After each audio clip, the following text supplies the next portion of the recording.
गांजा तस्करीत भाजप युवा मोर्चाच्या अध्यक्षाला अटक। नागपूरच्या काटोलमधून 6 जण अटकेत। वैभव काळे असं भाजप युवा मोर्चाच्या अध्यक्षाचं नाव। मुंबईवरील 26/11च्या हल्ल्याला 17 वर्ष पूर्ण। पोलीस मुख्यालयात शहीदांना आदरांजली। स्मृती आणि पलाशच्या संबंधात मिठाचा खडा। पलाशच्या जुन्या संबंधांची समाज माध्यमात जोरदार चर्चा।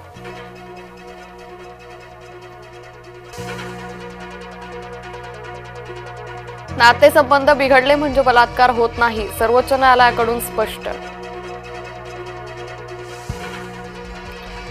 मद्यधुंद तरुणीचा भर रस्त्यात धिंगाणा। कराड पाटण मार्गावर वाहनं अडवली। रोहित शर्मा असेल 2026च्या T20 विश्वचषकाचा चेहरा। आयसीसीनं केली आहे महत्त्वपूर्ण घोषणा। मनसेच्या भोंग्यामधली हवा वंचितनं काढली। शिवाजी पार्कातील सभेत सुजात आंबेडकरांचं वक्तव्य। शिल्पा खोत यांचं कुणबी जात प्रमाणपत्र बोगस। निलेश राणे यांचा मोठा दावा।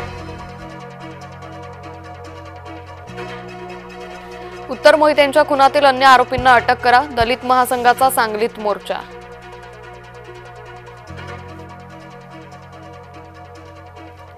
यंदाचा यशवंतराव चव्हाण पुरस्कार जाहीर। IIM अहमदाबाद मधील प्राध्यापक अनिल गुप्तांना पुरस्कार जाहीर।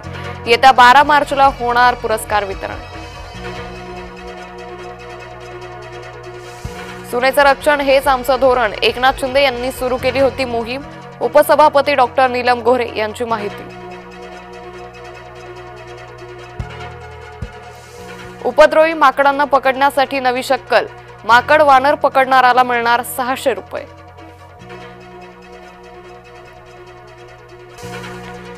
आज 76वा संविधान दिन। देशभरात विविध कार्यक्रमांचं आयोजन। संविधान जनजागृतीसाठीही विशेष कार्यक्रम।